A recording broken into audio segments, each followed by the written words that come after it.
Hello everyone, welcome to UPSC History Revisited। Architecture and sculpture की series में हम post modern period के बारे में डिस्कशन कर रहे हैं, उससे जुड़े आर्किटेक्चर एंड स्कल्पचर के बारे में बात कर रहे हैं। ये है मॉड्यूल 8 जिसमें हम आर्किटेक्चरल डेवलपमेंट्स पर डिस्कशन करेंगे जो पोस्ट मॉडर्न पीरियड में हुआ। इस मॉड्यूल को शुरू करने से पहले यहाँ पर आप सभी के लिए एक important information, Unacademy Aspire Unacademy लेकर आया है all India free mock test series सभी के सभी सिविल सर्विस एस्पिरेंट्स के लिए, चाहे वो प्लस लर्नर्स हों या नहीं। ये जो all India free mock test होगा ये हर महीने 10 और 25 तारीख को होगा। इसमें एक्साइटिंग प्राइसेस और स्कॉलरशिप भी है। यहाँ पे अगर आप देखेंगे तो ये सुबह 10 बजे होगा, 2 घंटे का। प्रीलिम्स को यहाँ ध्यान में रखते हुए ये टेस्ट होगा जिसमें ऑब्वियसली 100 क्वेश्चंस होंगे 200 मार्क्स के, और हर एक टेस्ट के बाद प्रॉपर आपको रिपोर्ट दी जाएगी कि आपकी परफॉर्मेंस कैसी थी। तो अनअकैडमी एस्पायर जो है उसको एनरोल करना ना भूलें, अनअकैडमी ऐप के ज़रिए या फिर अनअकैडमी वेबसाइट के ज़रिए। इसके साथ साथ अनअकैडमी यूपीएससी चैम्पियनशिप ये भी all India free mock test है। ओके, नेक्स्ट जो टेस्ट है वो ऑब्वियसली आज कल 27 सितंबर को होगा, तो उसके लिए तैयार रहें। सेम टाइमिंग 10 बजे सुबह, 2 घंटे का टेस्ट है। 100 क्वेश्चंस हैं, 200 मार्क्स के, और इससे जुड़ी हुई भी स्कॉलरशिप है।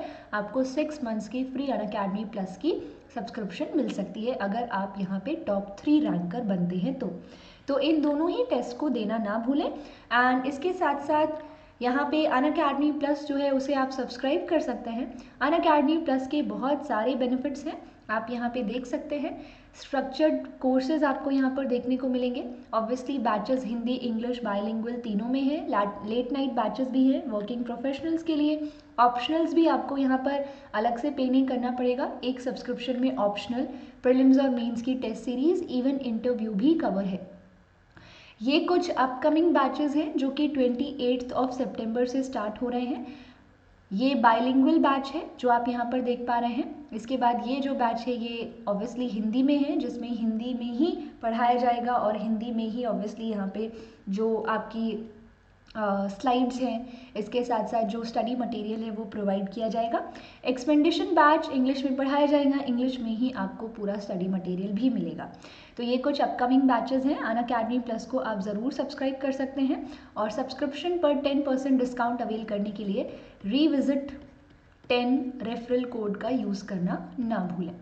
तो ये एक छोटी सी इन्फॉर्मेशन थी आप सभी के लिए, और अब हम शुरुआत करते हैं मॉड्यूल 8 की, जिसमें हम लोग आर्किटेक्चर के बारे में बात करेंगे पोस्ट मॉडर्न पीरियड के। पिछला जो सेशन था उसमें हमने गांधर और मथुरा स्कूल ऑफ आर्ट के बारे में बात की, लेकिन उसी गांधर और मथुरा स्कूल ऑफ आर्ट के कंटेम्प्रेरी था Amravati school of art. Amravati school of art जो है वो यहाँ पर सातवाहन्स के अंडर डेवलप हुआ। एक तरीके से जब नॉर्थ में आपको कुशान्स देखने को मिलेंगे रूल करते हुए, उसी समय में डेक्कन रीजन में सातवाहन रूल कर रहे थे। And Amravati school of art जो है इसके अंडर बहुत सी चीज़ें बनी, जैसे कि यहाँ पर स्तूप, ये जो आप अमरावती में स्तूप देख सकते हैं, ये जो स्तूप आप यहाँ देख रहे हैं, हालांकि ये स्तूप जैसा बिल्कुल भी नहीं लगता है। ये स्तूप हुआ करता था और ये बाकी स्तूपा से बहुत बड़ा था और ये महाचैत्य कहलाता था।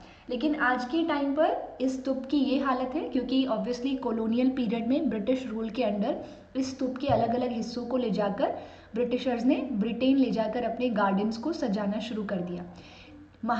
महाचैत्य के बाद जो सांची का स्तूप है वो इसलिए बच पाया क्योंकि वहाँ की लोकल रूलर जो है उन्होंने उसको प्रोटेक्ट किया। तो ये जो महाचैत्य है अमरावती का स्तूप, इसकी कुछ ऐसी हालत है, लेकिन उसके बावजूद भी इसके कुछ पैनल्स अभी भी बचे हैं जिसके आधार पर इस स्तूप का रेप्लिका बनाने की कोशिश ज़रूर की गई है, छोटा, ताकि ऑब्वियसली लोग जो है इसे विजिट करें और उस रेप्लिका को भी देख पाएँ। जो पैनल्स हमें मिले हैं, बचे कुछ ही पैनल्स, उसके ऊपर आपको इस तरह का स्कल्पचर आर्ट देखने को मिलता है। ये अमरावती स्कूल ऑफ आर्ट का ही हिस्सा है। अगर मैं गांधर और मथुरा स्कूल ऑफ आर्ट के कंपैरिजन में बात करूं तो अमरावती स्कूल ऑफ आर्ट काफ़ी नैरेटिव था, यानी कि यहाँ पर एक स्कल्पचर नहीं बल्कि प्रॉपर स्टोरीज़ को नरेट किया गया है, जातक कथाओं को यहाँ पर दिखाया गया है। So this was very much narrative in nature. इसके अलावा अमरावती के अलावा नागार्जुन कोंडा में अगर आप जाते हैं तो वहाँ पर भी आपको एक तरीके से गौतम बुद्ध के कुछ स्कल्पचर्स देखने को मिलेंगे, वो भी फ्री स्टैंडिंग स्कल्पचर्स। यहाँ पर आप देख सकते हैं गौतम बुद्ध का प्रॉपर स्टैंडिंग स्कल्पचर यहाँ है। इसके अलावा नागार्जुन कोंडा जो है उसमें आपको स्ट्रक्चरल स्तूप भी देखने को मिलेंगे। स्ट्रक्चरल स्तूप मतलब कि कंस्ट्रक्ट किए गए स्तूप, जैसे कि आप यहाँ देख सकते हैं। एक इंटरेस्टिंग चीज़ जो नागार्जुन कोंडा के बारे में है वो ये कि ये सारी चीज़ें जो हैं, स्तूप हो चाहे यहाँ पे गौतम बुद्ध का ये स्कल्पचर हो ब्यूटीफुल, ये नागार्जुन कोंडा में नागार्जुन सागर बांध के बनने की वजह से ये सारी की सारी चीज़ें जो है वो पानी में बह गई थी। हालांकि ये डैम बहुत पहले बना था, इस वजह से इन सभी स्कल्पचर्स और स्तूपास की इम्पोर्टेंस और सिग्निफिकेंस के बारे में लोगों को नहीं पता था।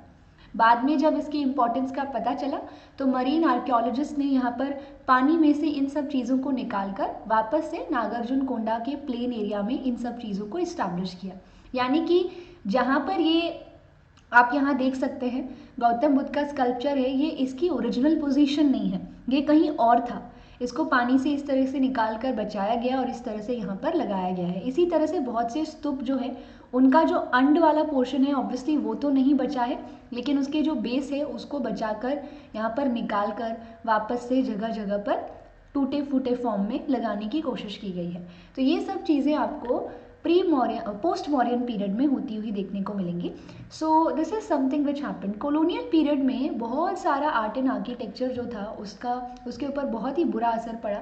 ब्रिटिश कॉलोनियल रूल जो है उसके अंडर काफ़ी सारे ऐसे भी लोकल रूलर्स थे जिन्होंने इन स्तूपास को ये सोचकर तोड़ना शुरू कर दिया कि इनके अंदर कोई खजाना होगा। तो यही हालत जो है वो महाचैत्य अमरावती के महाचैत्य की भी रही। इसके अलावा यहाँ पर आपको इस पीरियड में पोस्ट मॉरियन पीरियड में कुछ रॉक कट स्तूप भी देखने को मिलेंगे। नॉर्मली स्तूपास का जो कंस्ट्रक्शन हमने डिस्कस किया था उसके हिसाब से अंदर एक पॉट होता है जिसके ऊपर अंड बनाया जाता है, लेकिन ये जो रॉक कट स्तूप हैं ये स्ट्रक्चरल स्तूपास नहीं है, इन्हें कंस्ट्रक्ट नहीं किया गया, इन्हें कार्व किया गया है। इवन आपको सीजल मार्क्स यहाँ पर देखने को मिलेंगे। तो ये जो रॉक कट स्तूप हैं वो भी इस समय में जगह जगह पर बनाए गए, जो कि सिर्फ सिंबल हुआ करते थे गौतम बुद्ध की मृत्यु का, जिनकी पूजा की जाती थी। तो यहाँ पर कुछ रॉक कट स्तूप आपको अनकप्पल्ले और सनाती में देखने को मिलेंगे। इसके अलावा जब हम केव ट्रेडिशन की बात करते हैं तो केव्स का कंस्ट्रक्शन जो है वो भी काफ़ी हद तक बदल गया। अगर आपको मौर्यन पीरियड के केव्स याद हैं तो उसमें क्या होता था, इस तरीके से एंट्रेंस गेट है, एंट्रेंस गेट के बाद ऑब्वियसली आपको हॉल देखने को मिलेगा और हॉल से ही एक रूम जो है वो अटैच्ड होता था। तो ये इस तरह का केव्स जो है वो कार्व किए गए थे किस पीरियड में, मौर्यन पीरियड में। लेकिन इस समय, ये जो समय है पोस्ट मॉरियन पीरियड, इस समय में केव्स का कंस्ट्रक्शन बिल्कुल बदल गया। यहाँ पे क्या चीज़ आपको देखने को मिलेंगी, you can see this thing. मैं थोड़ा नीचे ड्रॉ कर रही हूँ। एक्चुअल में बीच में एक हॉल आपको देखने को मिलेगा, जैसा कि आप यहाँ देख सकते हैं। लास्ट में स्तूप है और यहाँ पर आपको पिलर्स देखने को मिल सकते हैं पिक्चर में।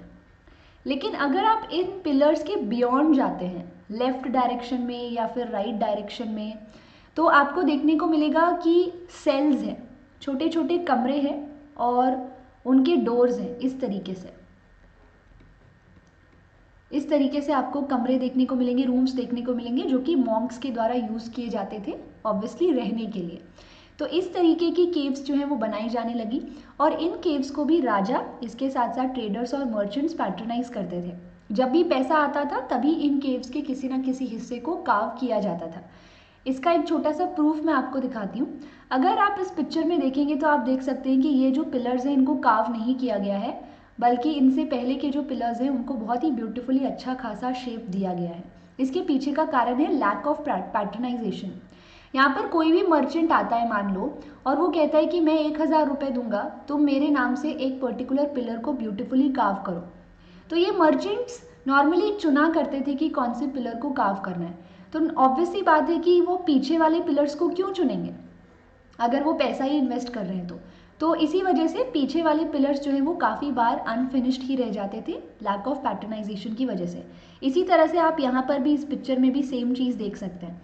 तो इस तरह से केव ट्रेडिशन जो है, केव कंस्ट्रक्शन, नॉट कंस्ट्रक्शन लेकिन केव की जो कार्विंग है उसमें बहुत सारे बदलाव आए पोस्ट मॉरियन पीरियड में, और इस तरह के बदलाव आगे भी आपको आते हुए देखने को मिलेंगे।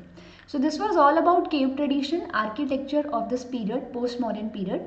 आने वाले मॉड्यूल में हम बात करेंगे गुप्ताज की और उस पीरियड के आर्ट एंड आर्किटेक्चर की।